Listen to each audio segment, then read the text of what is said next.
Hello and welcome to episode 19 of Garmin to smashing a PB at London Marathon 2025 question mark. 19 episodes now. We are in Christmas week, so you mean this is pretty much the last kind of base kind of blockage block that I'm doing, and to be honest, pretty much at the end of this week or next week, sorry, the London Marathon training block starts proper. I've been given this opportunity to run the London Marathon 2025 with SeeAbility, the amazing charity.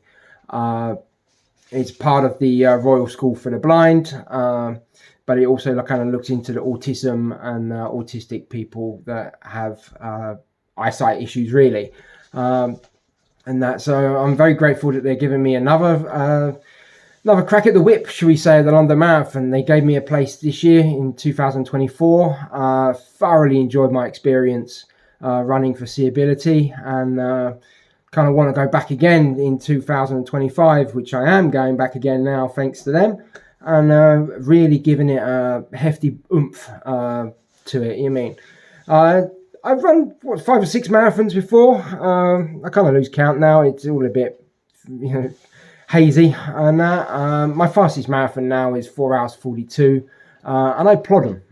I just kind of have the thing of let's just get around and all that lot. But the next one in London, I really want to smash it, my PB, and really go for it. I'm using my Garmin watch. Tells me kind of what I should be doing or how to plan the kind of the exercises and that, because I followed a daily selection because I have put in the event into my watch, and it's given it the ambitious finishing time that I want to get, and basically it gives me workouts to get there. For regular watchers of the episodes and that, you'll see that obviously the watch does take into account my sleep and my stress and all of that lot, so it's kind of frustrated me a few times, but hopefully when we get into the proper blocks, I will get that settled out a bit more. I've got a few little options which hopefully is still keeping with the Garmin, but I just need to kind of balance it up, because when I do my normal marathon training, I used to do 3 to 4 runs a week. The plan to kind of really smash my PB is, I know that I really got to put some time on my feet as such and all that lot. So the plan was to try and get 6 runs a week, which in my head is viable. But the watch kind of takes into bad sleep. For some reason, I'm not sleeping so great to what the watch thinks, and that. So it kind of cuts down a lot of my longer runs and things like that, which is kind of what I need for marathon training. I have thought about cutting back 1 run a week and scheduling an extra rest day. So if I did that, then I could concentrate on some strength and training that day as well. Home workout at home. I don't go to a gym. We're lucky enough now to get a treadmill on a Black Friday deal. But I'm not relying on that. I want to get my runs done outside. I enjoy running outside, and I enjoy running. But living in Norway, the weather gets a little bit brutal, and it gets brutal anywhere in the world, don't get me wrong, but kind of slippery conditions and all that lot. You're just walking home in an evening, and it's slippery underfoot, so I don't really want to go out on a 45-minute run around the city, not in the city, but 45-minute run around the area in slippery conditions. It's very hilly where I live as well, so momentum takes you and things like that. So running on a treadmill can really kind of help me progress and keep me going and flowing, hopefully. So we'll be using the treadmill for certain runs and all that lot. It doesn't quite hit the anaerobic interval sessions. A machine takes time to get up to speed, where I've got a quicker turn of foot when I'm actually out there running. But I don't want to injure myself by falling over or anything like that. So if needs be, we tweak the workout a little bit and maybe fix it on the treadmill and that. So that's basically where it is, or where I am. So yeah, this 19 weeks of doing videos now. I'm still learning. Still learning in my running. Still learning how to do YouTube videos and things like that. So, comments are always welcome, and hopefully that you guys interact and find this interesting. As I love talking about running anyway. So, I bore my workmates to death, really, talking about running and things like that. So, to vent out on a YouTube channel is great. You know what I mean? So, let me know what you want to hear and all that lot. And I can, I'll gladly talk to you about different things and that on the running schedules and that. So, but yeah, let's kind of crack on for the week. So it's Monday. If you saw the video last time, you knew that Monday was going to be quite a good little run coming up. So, let's just clip onto the video. So yeah, I've just got back from the run. Back home from work today. That was epic, absolute epic. It was a threshold, 10-minute warm up, 140 beats per minute, and then 2 times 19 minutes at 166 beats per minute, pretty much threshold. I was averaged 456, I think it was, for the first one. Per kilometer, 3.83 kilometers in the 19 minutes, and then on the second one, 506 per kilometer, 3.73, I think it was, kilometers. Bearing in mind it's a hilly route backwards, back to the house. But come on, that was epic. These runs, they're daunting, you don't know you're going to make it, to be honest. Or I don't, to run 19 minutes at pretty much a pace that's going to hurt. It worries you a little bit. But once you're done, what a feeling. It's why I do it. There is so many memes going around that kind of say, as a runner, I kind of like to hurt myself a little bit. And that's pretty much true. I loved it. And it was tough. It was hard work getting up these hills. It's tough. Raining, wet, December evening, you know what I mean? But it was, it's kind of why I do it. You know what I mean? And I just, hopefully I'll see the progress later on, and my speed and whatever can go and do whatever.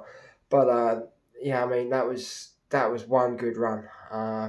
Really enjoyed that one. Rest day tomorrow, which I think I need anyway.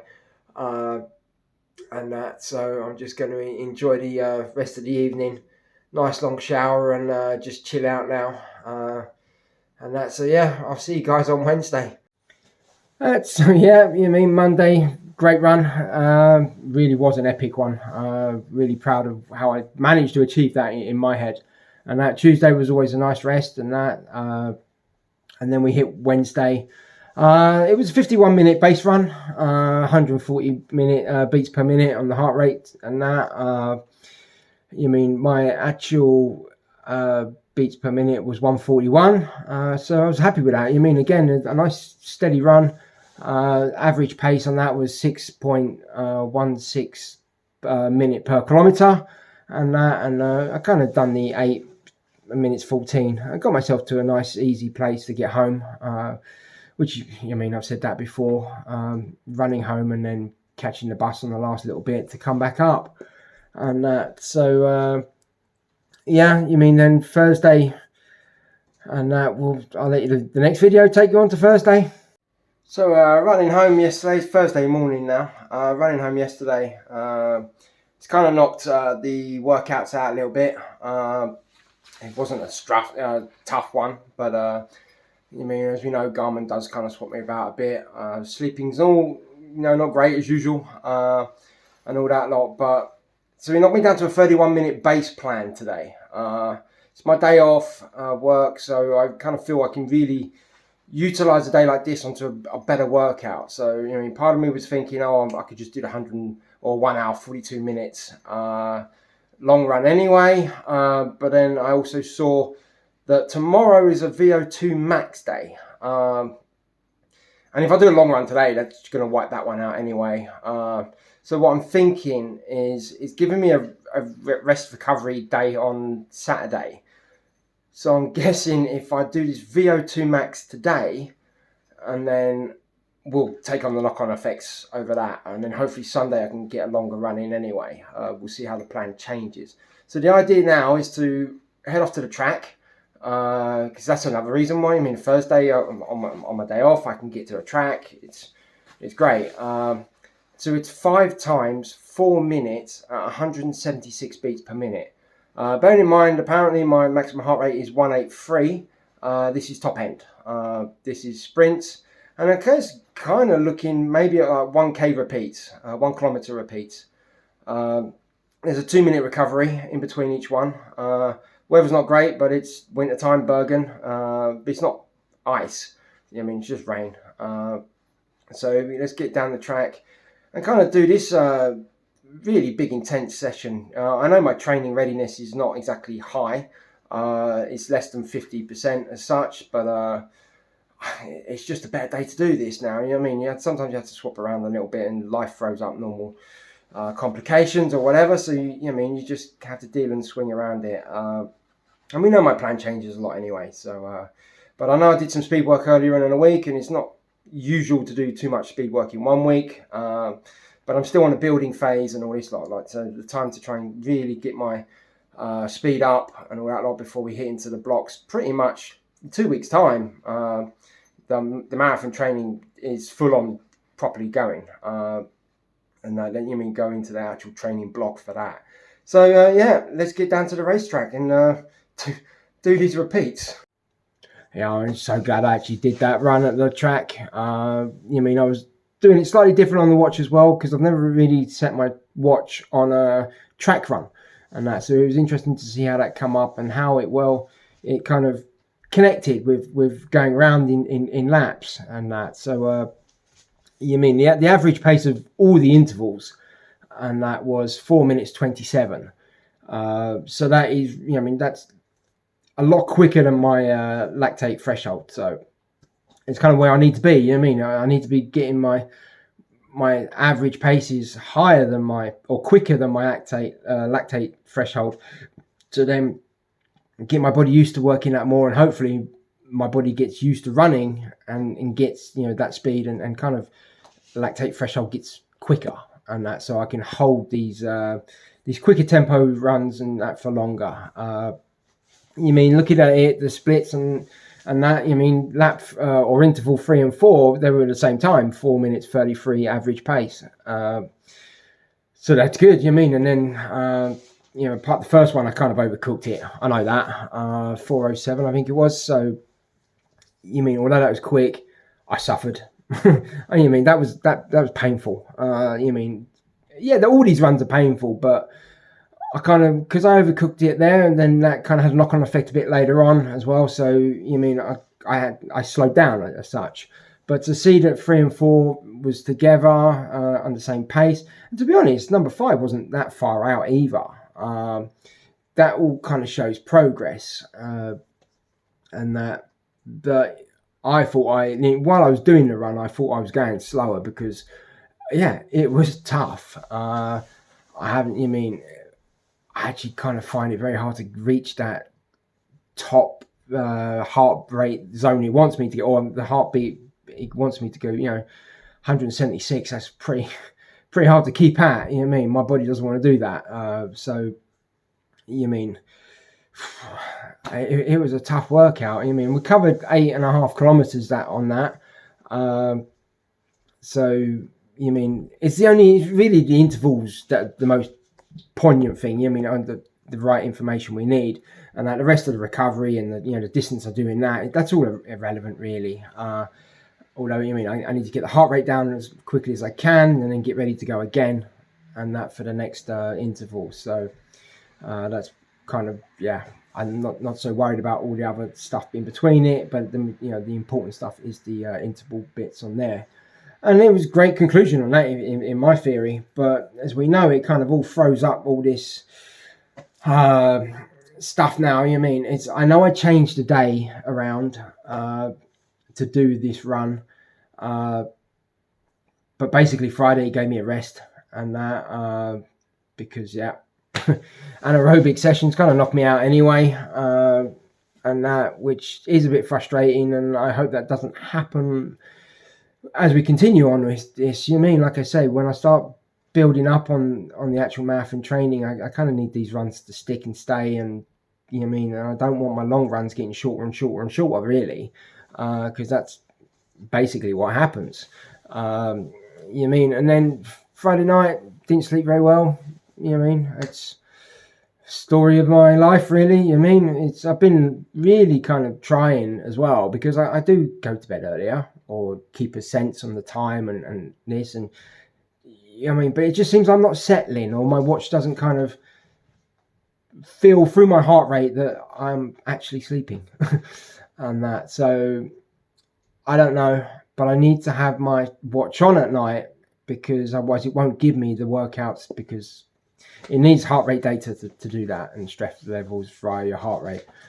So yeah, that happened. And then Saturday, because of this, I slept badly again. It knocked me off onto active recovery, and that, which I kind of took.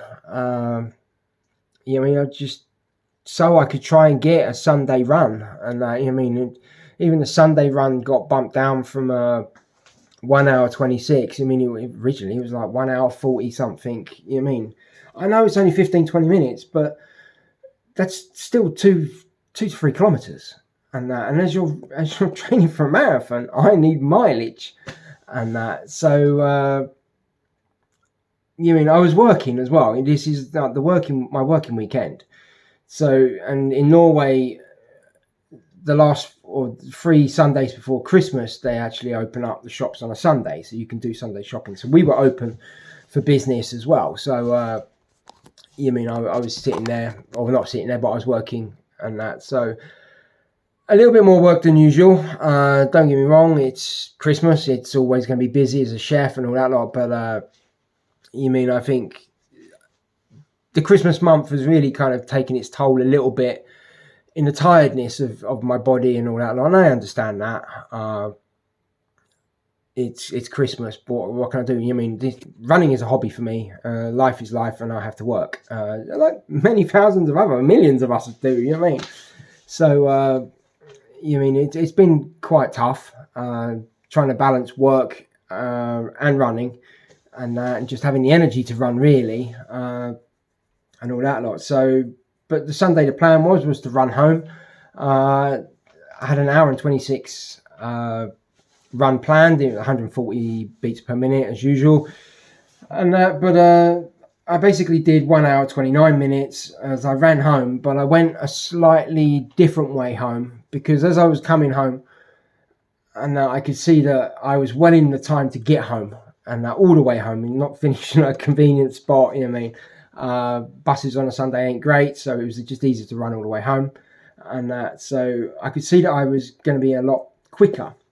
So I kind of took a little detour, which sends me up a more hillier route, but I could then get onto the local area where I do my run around the estates and that we have here, like the apartment blocks and that. So that's basically what I did. You mean, I went up the hilly bits, and I said to myself, "Oh, fine, we'll walk up the hill." You mean, get up a bit and all that lot. But no, you mean, I can't. I ran. You know what I mean? I jogged up there as best as I can. Gave my calves a battering. Really, this is how steep it is. You know what I mean? It's a hill, but it's not like that. It's like that. You mean, so you are really kind of chunking at your tiptoes, putting your calves under a lot of strain, getting up this hill, especially the last bit. So it's a hill, and that. So I'm not surprised that my heart rate went up. You know what I mean, and all this lot. So I managed to get it a bit calmer. Then as soon as I get off that bit, there's another kind of hill going up. So not so bad on the calves, but still it's a big majority hill up. So then I got into the Borslagi bit, like the apartment area bits, and just ran around that a normal quick loop, and basically got my time, and then got myself to a convenient bit, which I kind of ran up the last bit to my home. And to be honest, I was getting, time was ticking along, and I just wanted to get home. So I did 1 hour and 29 minutes, and actually finished at my doorstep. It was 146 beats per minute. But like I said, hitting these higher things and not actually like higher hills, and not walking up them, and actually kind of running up them to a point. That was always going to send my heart rate high. By average 6 minutes 29 per kilometer and all that lot, and covered 13.75 kilometers. So that was a nice end to it. It's these runs, it's not 10 miles, English miles, I want to be up to 16k. I know I can do it and that, but Watch is reluctantly to put me up there. And to be honest, I probably would have done it if it hadn't have changed. If my heart, if my run had stayed at 145, 1 hour 45, it probably would have been a 16k run. Perfect. I do want to start hitting a half marathon again soon. I know I've done it a couple of weeks ago, a month ago or something, plodding around, but now I kind of want to see where I am. And I know I smashed my 5k. I know I beat my 10k PB. I know I can smash my half marathon, but I don't want to kind of put pressure on my body and tire my body out, knowing it's got a huge kind of 16-week block of marathon training, and that, So I don't really want to go into that tired, and that. So I'm kind of juggling a few ideas around for next week, and that. But I'm not so sure what we're going to do on there, and that. But it's Christmas week, Christmas literally just around the corner and all this lot. Little spoiler, I'm a little late on this one. It's actually Christmas Eve now, 24th of December. I've just been too busy, too busy, and to be honest, too tired. And work's been kind of pushing it. It's as we know, Christmas is always going to be a pressurized time of year, and then obviously some runs and that. So I was thinking about doing a run today as I was off work today, but my training readiness is quite low. So let's just rest it down. I've got my kids tomorrow for Christmas Day. Fantastic. I really look forward to that. I will sneak in a run just before that because I've got a sprint session going in, and that. So we'll see on that one. But it's Christmas. It's time to enjoy the season as well now. I'm not going to be sensible with my diet. I'm going to have a nice big Christmas dinner that I'm going to make for my kids. I'll eat a lot of sweets, and I won't be drinking alcohol. I'm not a huge alcohol drinker anymore. And that, that messes up my training more than anaerobic sessions. So, I don't need that, and just enjoy the time with the kids and all of that, like a few days rest of work and that, and then before going back on Friday. But so to be honest, I wish you all a Merry Christmas, and hope you have a great one. And for the runners out there, don't worry about not running. It's 1 or 2 missed runs is not going to kind of really impact your training or whatever. So keep the family on your side and that, and spend some time with them or something. And that. But if you can get out for a run, just enjoy it. Love to know if anyone's getting new shoes for Christmas or anything like that, or any merchandise. And I always like to hear about new stuff. But yeah, please, if you can, just donate some money to SeeAbility. The link will be down below as always. If you got a little bit extra and want to, give in this giving time of Christmas, then just, anything will help. And thank you so much for that. Again, none of the money that goes onto my Just Giving page goes to me. It's all to the charity. Living in Norway, I will fund my own flights and accommodation when I'm in London and that. So all the money that you kind of donate via the Just Giving page just go straight to them, and that's perfect. And let us all kind of help them help others and that. So yeah, if you can, please like, click, subscribe, tell your friends. I mean, it's I want to keep this growing and things like that, and hopefully next year we can well, there'll be another video out before the new year, I think. But I mean, I want to kind of keep growing on this, and then hopefully we'll really start seeing the progress, and getting some of these runs, and see how Garmin changes into an actual kind of marathon phase and that building phase. Because we're just on the base phase, getting ready for the marathon training block. It will be the marathon training block starting 30th of December, I think it said on my watch. So we are getting close to that now. So wishing you all a Merry Christmas. Take care, and see you all guys soon. Thanks very much. Bye bye.